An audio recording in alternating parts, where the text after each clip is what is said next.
Hey everybody, this is Marty, the JavaScript party, and my buddy Rhett, and we are trying to create a video called for the Use It or Lose It series, which is a video series I don't really like doing, but I feel like it's my responsibility as a American citizen to use the our freedom of speech, or we will lose our freedom of speech.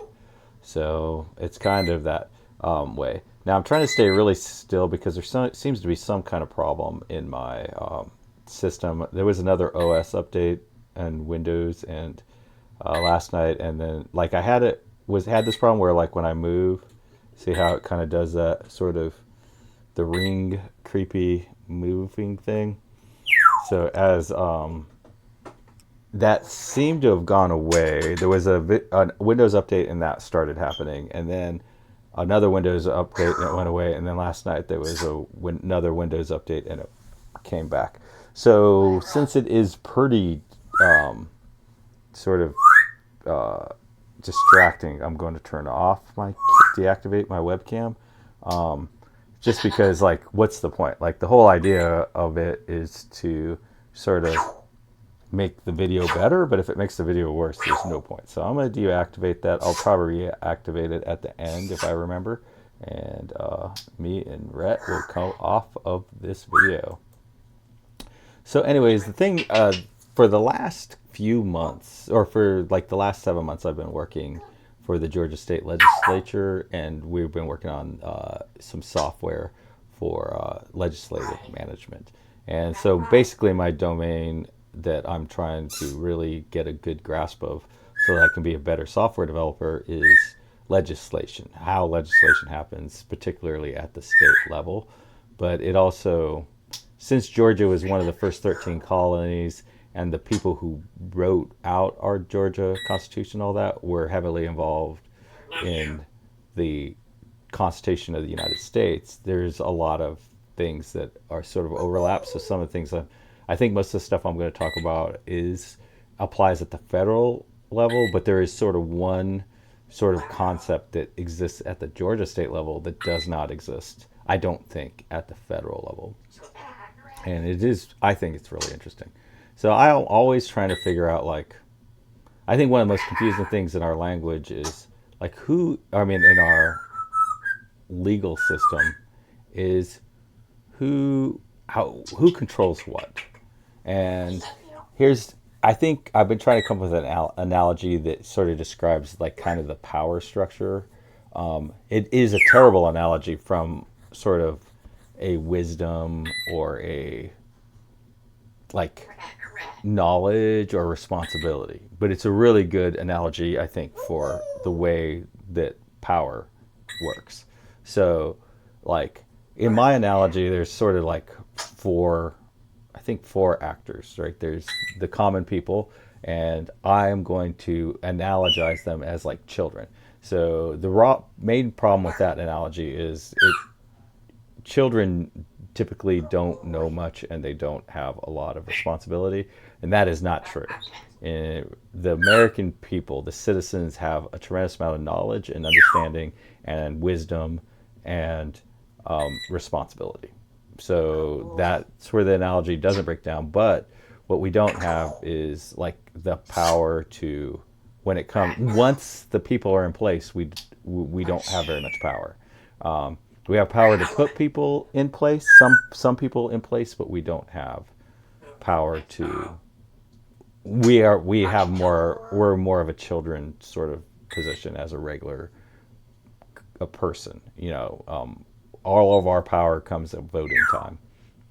And then we have, like, the legislature, so that's the Congress and the Senate, and they are in my sort of analogy, they're like kind of like the I'm saying they're like grandparents, and grandparents does sort of imply that they are wiser than everybody else, which isn't really true. I mean, it's not true, but it's not true either. Like, they aren't by any definition more knowledgeable or wiser than anybody else. They're just, like, they kind of have the power that a grandparent would have. And then you have the dad, and that is what I am calling the executive branch, and then you have the mom, which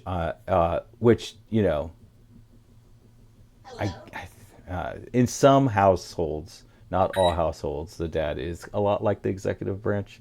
Um, and then you have the mom, which I am going to say is kind of like the judicial branch.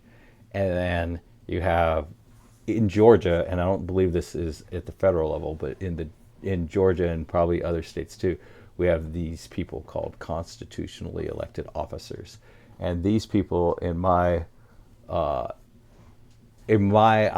I'm saying that they're like uh, college students, kids that are at college.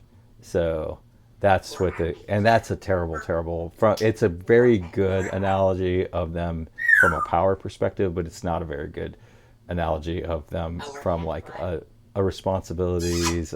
Like I think in our culture in the United States, kids that are off at college are considered sort of wild and crazy, and that's not. I don't mean to apply that are constitutionally elected officers are like wild girls gone wild sort of college students. I'm just talking about like sort of how their power works. So, anyways, and okay, yeah, I'm just gonna leave it at that because there's also like we could go down a whole rabbit hole on like sheriffs and state troopers and police and county police and city police and all kinds of stuff like that, and that's a whole different kind of thing that is very very complex and extraordinarily different in from like literally every like literally even in my neighborhood we have three different police force or law enforcement organizations at the police level. Then we also have multiple sheriffs, and we also have, obviously state level law enforcement, and we have federal law. So that whole thing is a whole different can of worms. But so like, I want to like sort of just make this story, right? So here's the story. The story is that you have like four kids, and it's Friday night. It's Friday. So they call and they're bored, right? They're like, oh man, it's been a hard week and now I'm bored and all that. So let's try to get like $100 to have some fun with tonight. So what we're going to do is we're going to call the grandparents. So two grandparents on the mom's side, two grandparents on the dad's side, and we're going to see if they'll give us $100 so we can have some fun tonight. And so they call them, they get them all on, and they're like, Grandma, Grandpa, can you guys please give us like $100 so we can have some fun tonight? And then Grandma and Grandpa say, oh, of course, we'll be happy to do it. What we're going to do is we're going to call your dad, and we're going to put $100 into his account, and he's going to give you the $100 for that. Okay, so that's like the Congress and legislature. They have the power to give money to fund that. They have all kinds of other powers too. This is just one example of their power. They have money to like say, hey, we're going to give out $100 to the kids so that the kids can have some fun on Friday night. And we're just going to leave it at that. Like they could actually be a lot more specific than that, but they can also be as vague as that. So they put $100 into dad's account, right? So they all call their son-in-law and their son, and they're all like, hey, we put $100 in your account. You need to give that to the grandkids so that they can have some fun tonight. And the dad goes, oh, okay, yeah, that's cool. I'll do that. Now, where the dad's power comes in is the dad can just be like, oh, here's $100 bill. You do what you want. They can be like, okay, yeah, we're going to give you $100, but what are you going to do with this? And we're not going to give it to you until you tell us what you're going to do with it.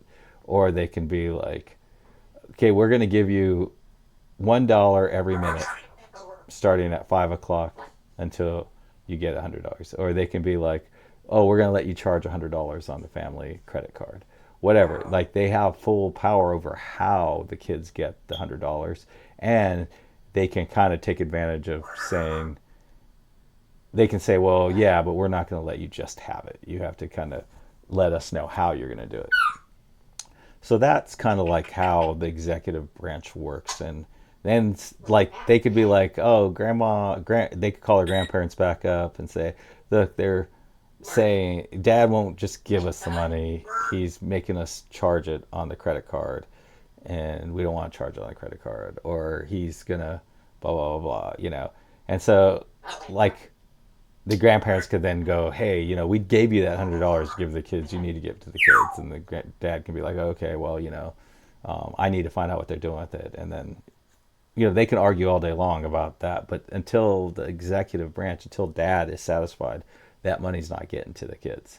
And so now the kids, like it could be that the grandpa says, that the dad says, hey, now what are you guys doing with it? And the kids are like, oh yeah, no, we're going to get some drugs and we're going to just have fun having drugs tonight. And the dad could be like, well, no, you're not going to get that. And then the kids go, well, okay, well, what if we get pizza? And then they'd be like, all right, yeah, you can have $100 for pizza. And the kids are like, okay, and can we have some friends over? Yeah, you can have a couple friends over. And can we watch Netflix? Yes, you can watch Netflix. Okay, great. Okay, so now here's your $100. You do what you want. Now let's imagine that the kids, they order like $100 of pizza, but they order it from a shop that has a special sort of underground black market thing where you order $100 small, medium, or small cheese pizza, and what you get is a big box with a bunch of drugs in there and a little pizza, and the kids party all night. And then the dad's like, whoa, you absolutely did what you weren't supposed to do. That is against the family rules. You're not allowed to do that. That's a violation. And the kids are like, no, it's not. And then then he goes, you know what? I don't have time for this. Your mom needs to deal with this. So now mom steps in and she's like, yes, that was absolutely a violation of our family. See, they're like the judicial. They're the ones who decide, was a law broken in the process of all this going on, right? Like, it's in this scenario, like the dad doesn't really have any power to decide whether what they did was wrong or right. It's really the judiciary that decides it. It's the mom. The mom says, look, guys, blah, blah, blah, and you guys are grounded for a month. They decide what the punishment is. Now, the legislature, the grandparents can be like, oh, and if they buy drugs with this, they should be grounded for a month. And then, the judiciary can be like, oh, our family constitution says that you can't ground anybody for more than a week or something like that, right? So the judiciary has to go in and figure out exactly how punishment for violations will happen, or even if it was a violation. And that is kind of how that works. But in Georgia, and I think in a lot of states, we have one other group of people, and that's these constitutionally elected officers. And I don't think they have that. And we specifically were having kind of issues where people just aren't really sure what to do about district attorneys and sheriffs. So these people are elected to do what the will of the people. So the basic pre-assumption is that they're going to do what people want, because if they don't do what people want, they won't be reelected. I think that's just the general idea. So what happens is, like, our constitutionally elected people, officers, what they'll do is they'll say, hey, they'll go to the legislators, and then there's like other ways to, like, once you break down into farther below the state level, there's all kinds of other things going on. But they'll go to whoever and they'll be like, hey, we need money, and we need money for XYZ. And then the people pretty much just have to decide whether to give them the money or not give them the money. So it's like, we want money. And I think like the big one that like a lot of people talk about is like maybe they'll go to the police and the police will say, hey, yeah, we need money for police cars. And then we want 20 police cars, and they're going to cost $40,000 a piece. And so we need, I guess, $1.6 million, I think, if that math is right. So we need $1.6 million, and then the city or whoever is funding them says, okay, here's $1.6 million. And then they go and they say, you know what, we should buy a tank. And they buy a tank. And then the people there, the city officials are like, what in the world, you guys use that for a tank? And then they're like, yeah, we can do whatever we want. So, we're constitutionally elected officials. So in this scenario, they're kind of like when you send off a kid off to college, and then the kid calls you back and says, "Hey, I need $500 for books," and then you're like, "Oh, okay, here's your $500 for books," and then you look on Facebook, and they're like at spring break partying, and then you're like, "Wait, how did you get money for the spring break partying?" And then they're like, yeah, no, I had my friend paid for it or whatever. And then they go, and I need $500 for books. And you're like, whoa, what happened to the last $500 for books? So that's sort of the equivalent of what happens, I think. Or I think that's what they're accused of happening. I've seen a lot of meetings where this has been discussed, right? And they do bring in some constitutionally elected officials, but it's only like the good ones, or the ones that they deem as good. So like it's like you bring in the straight A kid that obviously you sent them $500, and now they have their books, and they're not asking you for another $500. Like say you had twins, and one twin, and then the other twin says, "Oh yeah, I want $500." Then you saw them on Facebook partying like a rock star, and then they're like, "I need $500 for books," and you're like, "What happened to the last $500?" And so then the only ones I ever see is the ones that they said, "Oh, this was the good twin. This was the twin that did what they were supposed to do." And I had the bad twins. So there have been some, like where the state is very interested, and they've set up like meetings, and they've called in the DAs and sheriffs to speak, but the DAs and sheriffs are like, "Hey, we're constitutionally elected officers, so we don't have to come in to you. We have to answer to the people, not to you. We don't answer to you. We answer to the people." And so that's like sort of a big argument that's happening right now. And there are some very high profile specific things, but that is that. So, anyways, let me try to do this and stay really still. It would be kind of cool if Rhett moved around back there and did that little bumping thing. But so basically, I think that's kind of how it works in the United States. We have like organization called the legislature, which is the House and the Senate, and they sort of allocate money. They also make laws. They also like, if there was going to be a change to the Constitution, they're sort of the ones that sort of make that happen. And then, but the thing is oddly enough, at least in Georgia, they need money from the state in order to like sort of research laws, because like writing a law isn't just a matter of like imagining what you want and just writing it down. It has to be, attorneys have to sit down and craft it and all that, and that costs money.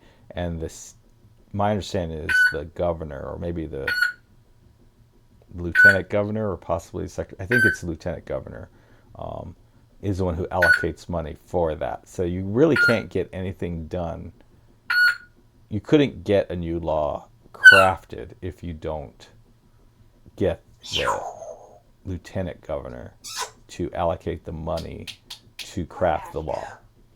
So there's like that. So you like a specific legislator, like a senator or congressman, couldn't just get a law created. But then once that law is created, then the governor has to veto it, and then if enough people want that, then it can be overridden.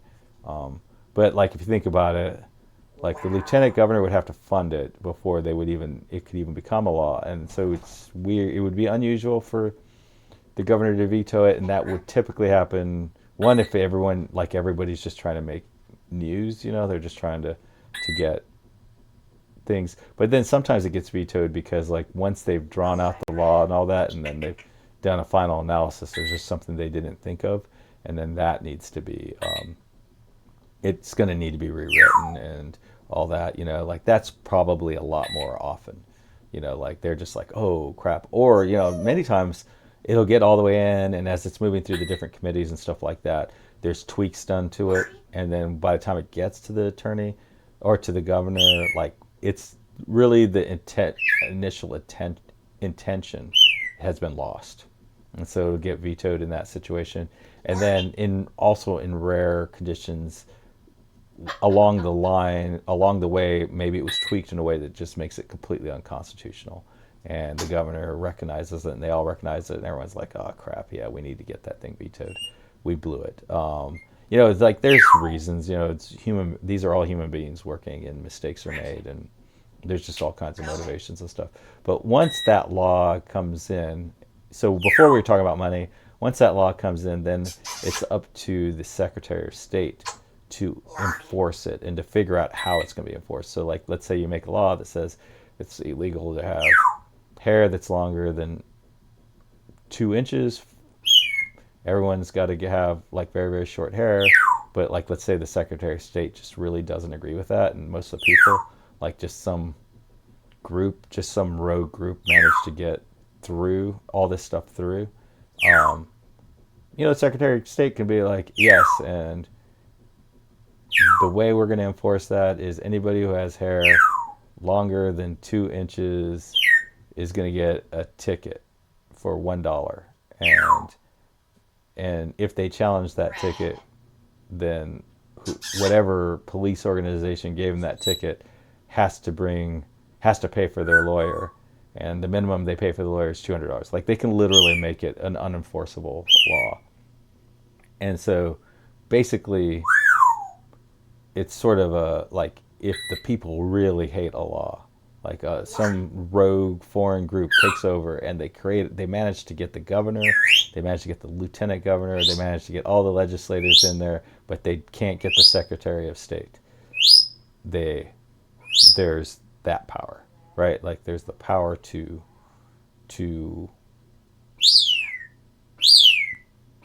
there's a power to not enforce the law, if it's a bad law, or if everyone hates that law, or if for some reason a law was created and then, like, once they actually started trying to enforce it, it was like, oh crap, we didn't think of this. There's some sort of bad side effect or whatever. It's sort of a place for that. Yeah. So the point is that, like, most people don't really understand how the power works in the legal, like, in the whole system. And I clearly didn't until I got, like, really heavily vested in understanding it. I really, really did not understand it. How money works, the way the money works, the way, like, money could be set aside for something and then it just never gets distributed, or the money gets set aside and then it's used for something completely different. I think right now at the federal level, like, there's this organization called USAID where, like, the executive doesn't like the way they're doing things, but the legislative, or some individuals within the legislative, really likes the way they're doing things. Like, it's just a difference of opinion. And so we had a change in the legislative, and now they are changing the way the money is distributed, which that way may be that it doesn't get distributed, or that it gets distributed with, like, strings attached and all that. And, like, a lot of people are saying, oh, he's breaking the executive is breaking the law, but that's not really technically true. That is sort of the way everything was designed. And obviously there's people who like it, there's people who don't like it. And some people, for various reasons, like, obviously I think anyone who's used to get money and isn't getting money anymore, yeah, they don't like that. And I don't blame them for not liking that. And then people who, like, didn't like the agendas of some of the people that were getting money, they love it. They absolutely love it. And then there are a lot of people in the United States who just, and in government, that just don't think that the government has any business doling out money like that at all, period. Like, they don't want to, they're like, the government should worry about military and roads, and that's it. They should be out of everything else. There's some people who think that, but then there's people that are like, no, these things that USAID is doing is military, right? Like, there's just a infinite number of different opinions and ideas and thoughts about all this stuff, and that's our system. But that's how that works, I think. I'm definitely not an expert, and not saying that that's how it's supposed to work. I have freaking no idea how it's actually supposed to work. That's just kind of what I've observed, and everything I've observed. Like, I haven't seen a single thing that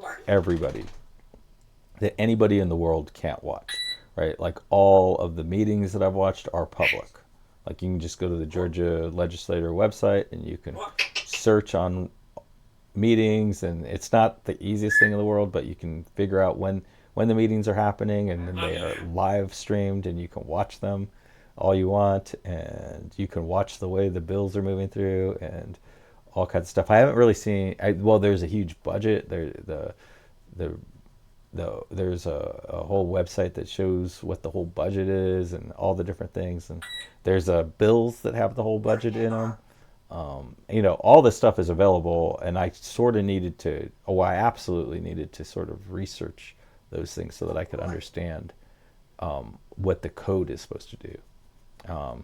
And that's why I know about it. But anyways, yeah, that's that.